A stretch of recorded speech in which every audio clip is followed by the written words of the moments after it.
Hello, welcome again to Miami Community Health. I'm Dr. Anthony Gonzalez, your host for another important health topic. So all of us have had some back pain, some neck pain. All of us have always inquired about what is a chiropractor? What exactly does a chiropractor do? Do they just crack your back, they pop your back? What do they do? What is a chiropractor? And do you know that there's like 1 million adjustments being done globally every year in the U.S.? And that chiropractic care is safe. It's safe for pregnant women. It's safe for kids, babies. So to kind of educate us on what chiropractic care is, what is a chiropractor, what are the do's and don'ts, I brought a friend, a colleague, Robert Fernandez. Welcome, Rob. Thank you, Dr. Tony. All righty. So first, tell us, what is a chiropractor? Well, a chiropractor, if we stereotype, the chiropractor is basically a doctor who focuses more specifically on the spine, with the idea that not only with the spine are you working with all the soft tissue and everything around the spine, but also the nervous system and the nerves that exit the spine at different levels. So most of their studies are going to be based on the anatomy and correction of biomechanical issues with the spine. However, we will deal with the whole body most of the time, beginning from the spine out. Yeah, and I understand it's also good for, I've heard people, it's good for brain health as well, and even memory or your attention. Is that right? Well, it's amazing that, chiropractic's been around now for about 125 years. And when they first got started to where it's evolved a lot with the technology that we've come to see with MRIs and all these other things that are going out there. But there's so much that we're starting to understand. Sacral occipital pumps, the way circulation functions around the brain, way circulation functions around the spine.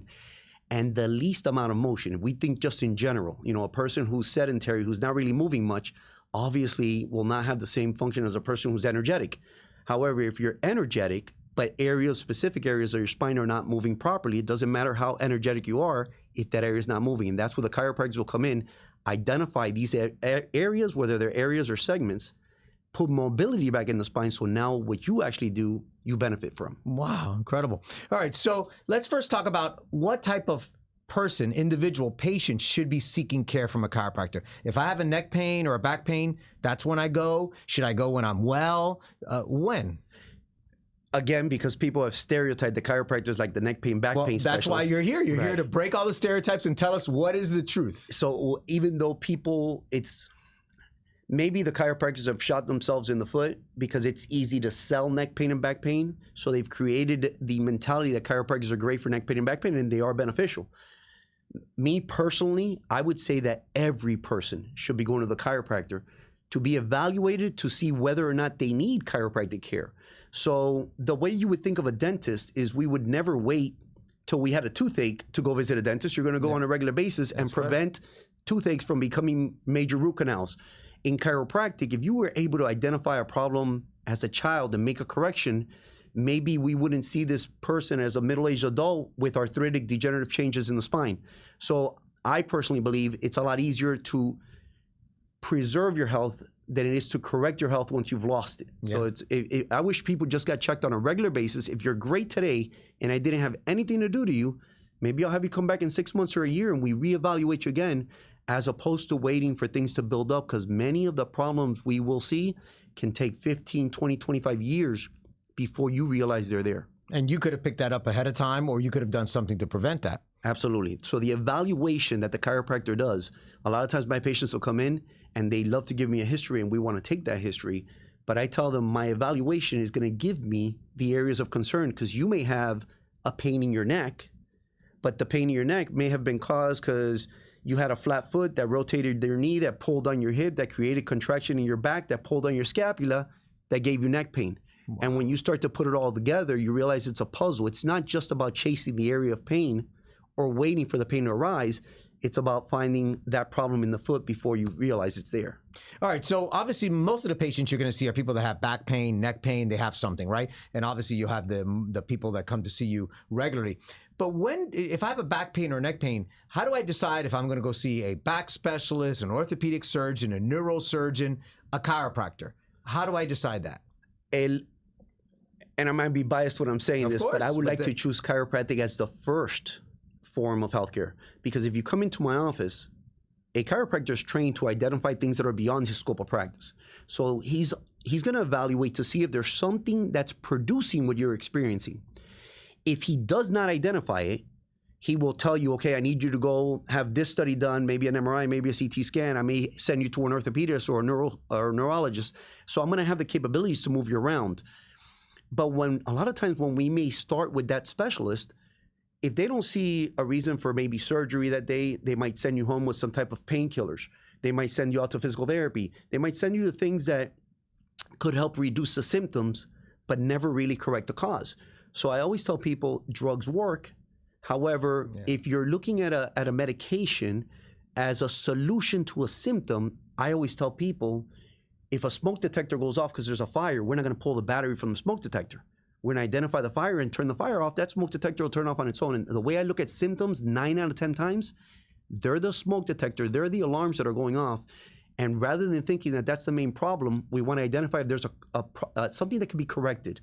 So I tell a person, if you have an issue, you first find out if there's something that can be corrected.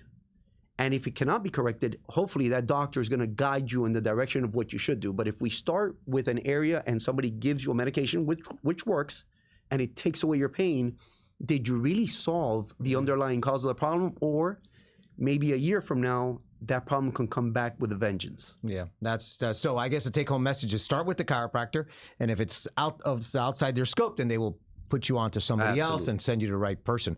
Okay, so we talked a little bit about this before.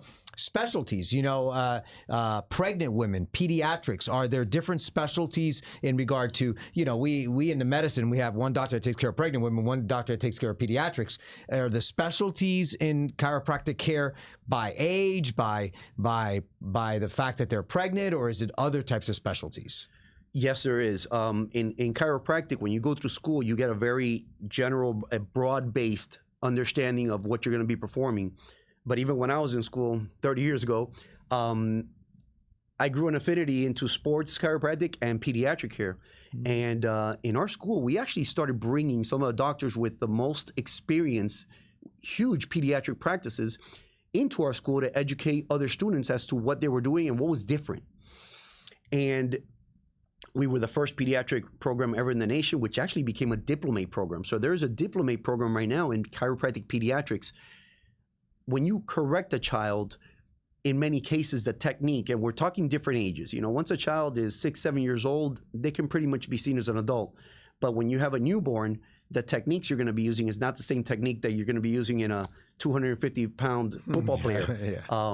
So it's being able to make sure that chiropractor has had his proper education in pediatric care, and that you're, again, the mentality of not only correcting, because we see kids that are born with things like torticollis, stiffness in the neck. We will see those cases, but it's about preventing those problems. And when you understand pediatric care, you realize when a child is born, you realize the shape of the spine. You realize how they have to develop their cervical curve. They have to develop their lumbar curve. You see these newborns with their head that weighs more than their body does. And you'll start understanding that in that first year of life, many of the patterns that we can have as an adult could have begun in the first year of life. And even though pediatricians are good at evaluating children, I realized in my practice that a lot of times things like scoliosis may not be caught right away. And the quicker we find these deviations and correct them, the better the long-term results of these patients. They may not have those consequences long-term. Exactly. If you can identify it, and I have personally seen cases of children that will come with their parents maybe once a month because the parents are there. So we check these kids, oh, you're perfect, you're perfect, you're perfect. And between 1 month and the next, I have seen a full-out scoliosis that I would have thought would have taken years to develop. And I show the parents, they always are, oh my God, they get so concerned. And I said, relax. They were here last month. That wasn't there. We will make a correction and you'll see it disappear right in front of your eyes because it's only been there a month. But if that child has that deviation for a year or two, no matter how much I work with them, 9 times out of 10, I'm never going to get 100% correction. Wow. So it's just in that little time frame. So yes, there is differences when it comes to pediatrics or sports and stuff. And there may be a general consensus in the chiropractors, but you will notice a lot of the chiropractors that are really working in healthcare and prevention, you'll see a large pediatric practice in that mindset.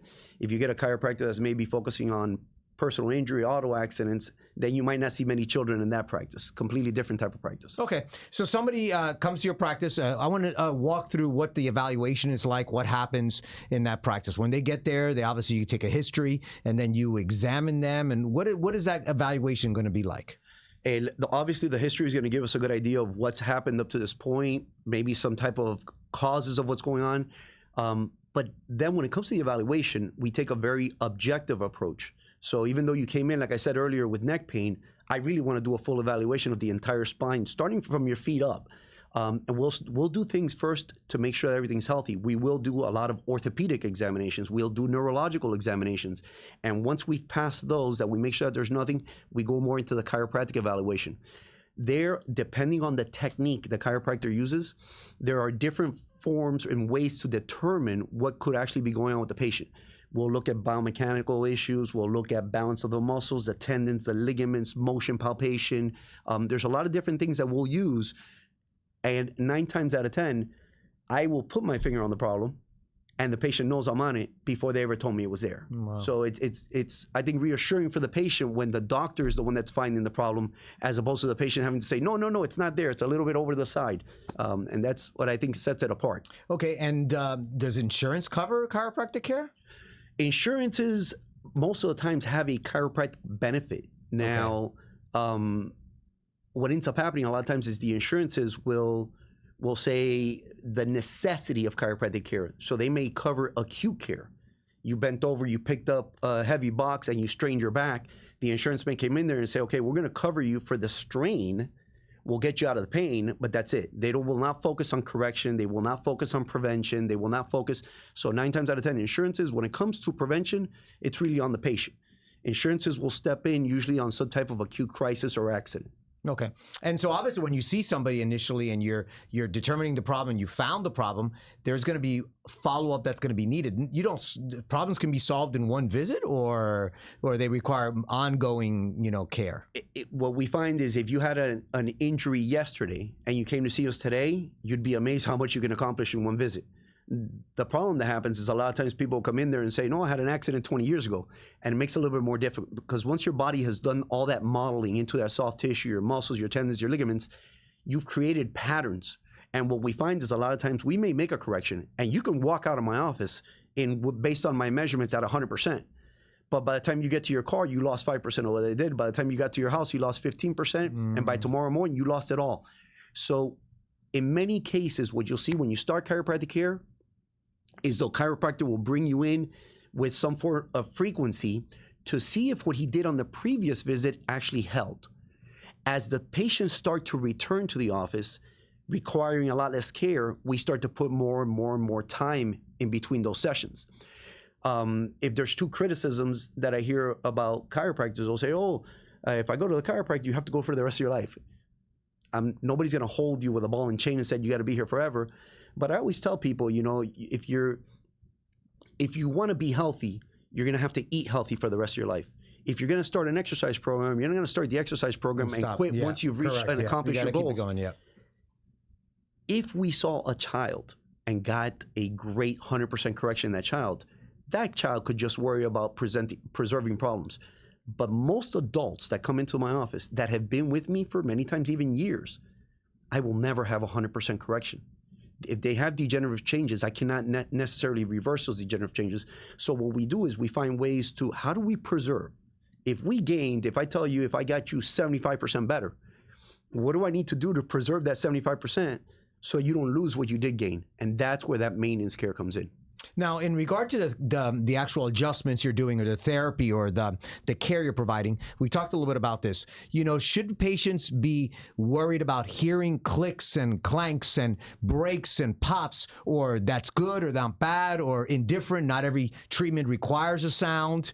Maybe I didn't hear enough sounds. I didn't get good enough care today. Right. Talk to us about that, because that's something that's a little bit more popular nowadays. And is it a requirement? It is, and you'll get the 2 extremes. You'll get the one patient that is terrified of hearing a crack. That's or an me. audible. I do not want to hear any cracks in my body. And then you'll get another patient who, if you don't crack every single vertebrae in their spine, they don't feel like they got what they wanted.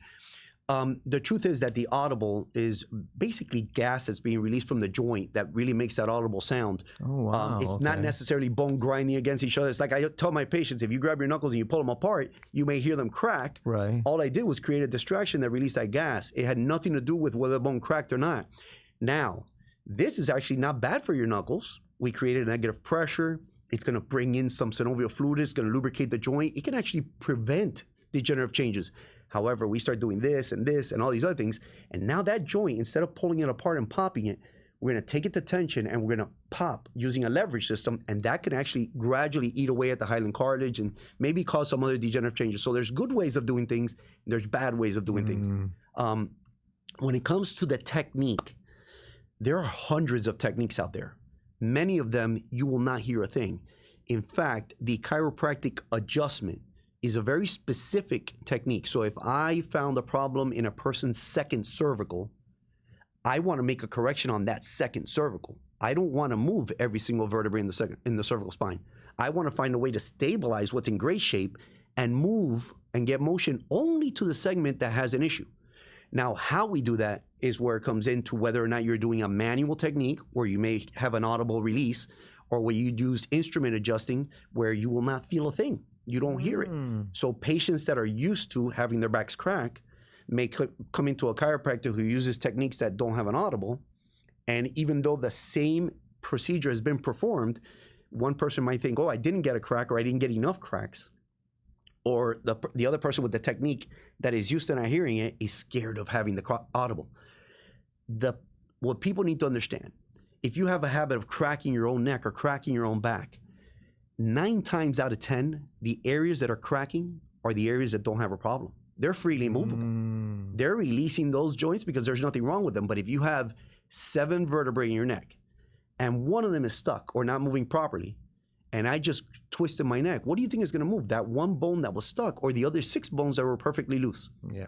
So I tell my patients that come in there and have the habit of cracking their neck, stop doing it. I went to school for this. I don't crack my own neck. I don't crack my back. I go to another doctor, let him evaluate me, and if he finds a problem, fix only the area that has a problem. Yeah. Leave everything else alone. If it's not broke, don't fix it. Exactly. Now, talking about people doing things to themselves, people walking on your back. You know, the body's pretty resilient. There's a lot of Thank things. God for that. There's a lot of things that we do that might not be the healthiest things, but obviously it's not a professional. It's not. And it's again, your brother, right? You know, it's your brother walking on your back. And again, 9 times out of 10, he's walking. Don't get me wrong. He may fracture a rib. He may cause a lot of other issues. But the majority of times that things are cracking or sounding, you're not really correcting. And anytime, even if you do have the habit of cracking your neck and back, the amount of endorphins that are released when we get these audibles, you know, a lot of people that do it, they do it because they feel great after they crack their neck or their back. But ask everyone, 2 to 3 hours later, what do they want to do? They want to crack it again because they haven't fixed the problem. When patients that are addicted to crack, as I say, come into my office and we tell them, listen, I need you for 2 weeks not to crack anything. Let me do all the work. 9 times out of 10, within 2 weeks, they lose the urge to want to crack their necks or their back.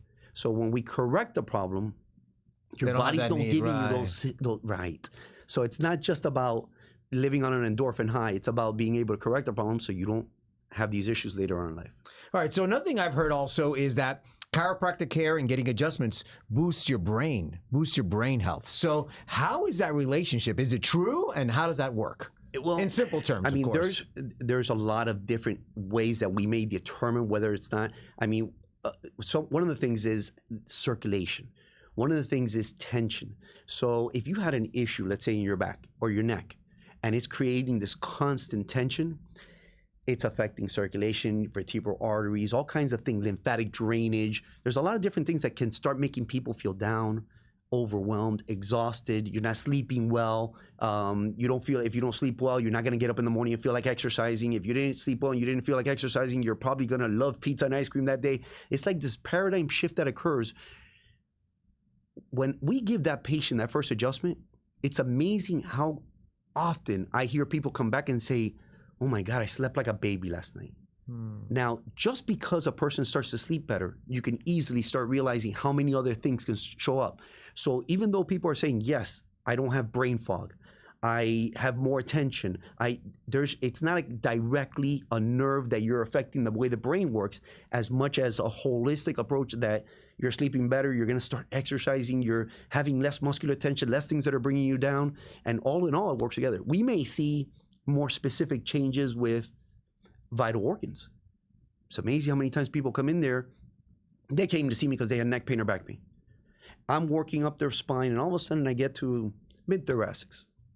And I see a rotation between 5, 6, whatever it may be. And we know that the nerves that come out of this area may go to your stomach, may go to your liver, your gallbladder. First question out of my mouth, hey, by any chance, do you have any digestive issues? It's amazing how many times those people turn around looking at me like, how did you know that? I've heard that from family members and so forth, yeah. So you start correcting a person, and it's really interesting when people start coming back and saying, you know, ever since I started chiropractic care, my heartburn is gone. My constipation is gone. And these things, it's not like I have a specific cure because maybe the other patient with heartburn didn't get better. Right. But I always tell people, just make sure that everything is working the way it's supposed to be working. And if you come in with digestive issues and I find nothing in the nerves that are going to your digestive organs, I'm going to tell you, go see a specialist. Yeah. But it's amazing how many times you go to a specialist and you get put on medication. Medication works. But the real problem is in the back, right? Oh, wow. Okay. Yeah. Now, you mentioned something about not only are you adjusting, but you also have instruments. So there's other things that you use in the office to adjust patients or to provide care besides your hands? Absolutely. And interesting, that word chiropractic was all begun because chiro basically means hands in Greek. So it was a practice utilizing your hands. Techniques have evolved. So you'll see a lot of instrument adjusting. And the interesting thing with instrument adjusting is it could be more reproducible. So if I am an artist, the way I adjust, you may go to another chiropractor. It's very difficult for him to be able to reproduce the way I adjust it. But if I use an instrument and I apply it in a line of force with a certain amount of pressure, and I give you that note, you go to another chiropractor, he can actually reproduce the same adjustment. So instruments have come along, made it a lot easier for the patients that were scared of the crack, and made it a lot more reproducible. In chiropractic, because there's so many different techniques, I think the patient has to be able to bond with what the doctor's doing. I think chiropractic is spectacular. It changed my life. I mean, I used to suffer migraine headaches 2 to 3 times per week, and I've had one migraine in 35 years since I started chiropractic, so it changed my life. But if I would have had a bad experience of chiropractic and never gone back to it, I might have still been suffering. Yeah. So I tell people, you would have been on medication. Exactly. So I tell people, you know, a lot of times, if you went to a medical doctor and he made a mistake, he gave the wrong prescription, put you in the hospital, the next day you're going to walk out of there, you might say, not going back. That guy, I can't believe he messed me up. I'm never going back to him again. But you'll go down the street to the next medical doctor. But if a person tried chiropractic, didn't have a good experience, it's amazing how many times, oh, I tried chiropractic. It's not for me. Right. It applies to all chiropractors. Go down the street. You don't like what I do? I'm going to ask you, do me a favor, go down the street and there's another chiropractor who uses a different technique. Try his technique because maybe that's the one you're going to respond to. Interesting. So I would tell people the philosophy is the same. The art and the technique is where it differs. You got to find the chiropractor that suits your needs. All right. So what I've heard today is obviously, you should start when you're well and you're healthy. You should come in for an evaluation. If there's nothing wrong, there's nothing going to be done. Obviously, if you're having neck pains and back pains, you're going to check the whole body and see, if the neck pain came from a problem in your leg. But what about those people that do get into an accident? And you obviously see those commercials and, they're come and see me if you fall and have been in a car accident. Should you be going to see a chiropractor after an accident? Obviously, ER first. Talk to us about all that stuff and how soon after a fall or an accident should you be seeing a chiropractor? The truth is, because of what's happening with insurances. So insurances, when it comes to personal injury protection that we all have to drive a car, they give you a certain allotted amount when it comes to personal injury protection. If I'm looking at the public and I was giving this consensus, I would keep it simple. If you get involved in a car accident and you walked out of that vehicle, you don't have a bone that's sticking out of your body, you don't have something that really requires emergency care. If you were seen by a paramedic, they're going to tell you whether something required emergency care. If it did not require emergency care, I do not recommend a person go to the hospital because chances are in the one day of you going to the hospital, you may have consumed your entire personal injury protection a program. So now they've come out and they've done every study and they did MRIs and CT scans and hey, you're great, but you still have neck pain and back pain. Now you don't have the money to actually take care of it. So if there's no reason to expect that there's an emergency necessity to be evaluated, I actually like the thought of going to the chiropractor first. Because if the chiropractor identifies a soft tissue problem, a biomechanical issue, anything that was there involved in the accident, he's going to commence care immediately. He's trained in knowing what could be dangerous. He's trained at knowing when an MRI is warranted. If there's something that's vascular, he's going to be able to see these things. And if he commences your care, now you're going to get treated. And the importance of being treated after an accident, it's amazing how many patients I have seen with neck pain, radiating pain, whatever, that they've had for a week. And when I take an x-ray and I see these degenerative changes that have probably taken 15, 20 years to get there, and I ask them a question, what happened 15, 20 years ago, you'd be amazed how many times they tell me, no, I had a minor accident, I was sore for 2 or 3 days, but then my pain was gone and that was it. I go, this is very possible, this is your long-term. So if you've been involved in an accident, yes, I wish people got checked right away because you don't know what's going to show up 3 or 4 years from now when you don't have that personal injury protection anymore.